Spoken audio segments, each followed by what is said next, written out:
નમસ્તે. આજે જીઆઈટીમાં આવવાથી અમને ખૂબ આનંદ અને ગર્વ થયો છે. ગુજરાતની એકમાત્ર એવી એક સંસ્થા છે જેની અંદર બાળકોને એટલું બધું મોટું વિશાળ પ્લેટફોર્મ પૂરું પડી રહ્યું છે.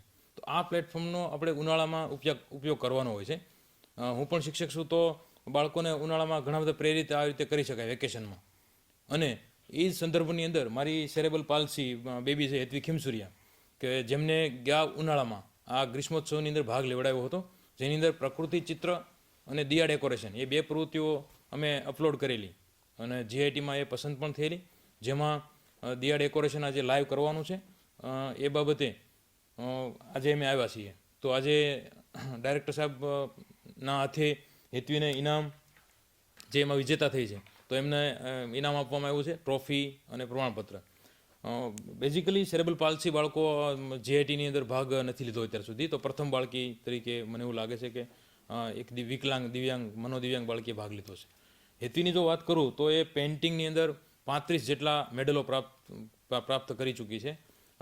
આંતરરાષ્ટ્રીય રાષ્ટ્રીય એવી 50-48 જેટલી આર્ટ ગેલેરીઓમાં ભાગ લીધો છે અને ટ્રોફીઓ પણ એમણે 30-35 જેટલી પ્રાપ્ત કરી છે.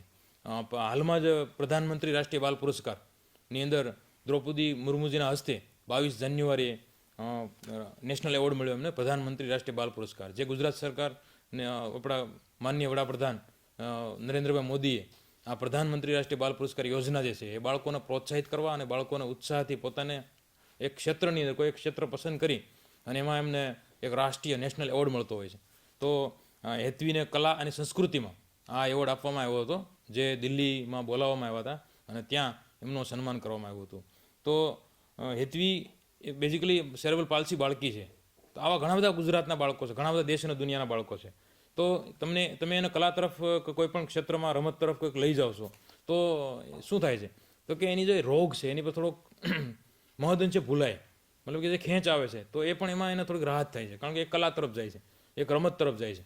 તો આવા દિવ્યાંગ બાળકોને અને વાલીઓને અને દિવ્યાંગ બાળકને મારા માટે પ્રેરણા છે કે બાળકને કલા તરફ લઈ જાય, જેથી કરીને એમના રોગનું થોડુંક ઓછું થાય અને એમને એક પ્રકારની એક થેરાપી ટાઈપનું મળે. તો હેત્વી અને એમના મમ્મીને ચિત્રકલાનો શોખ હતો.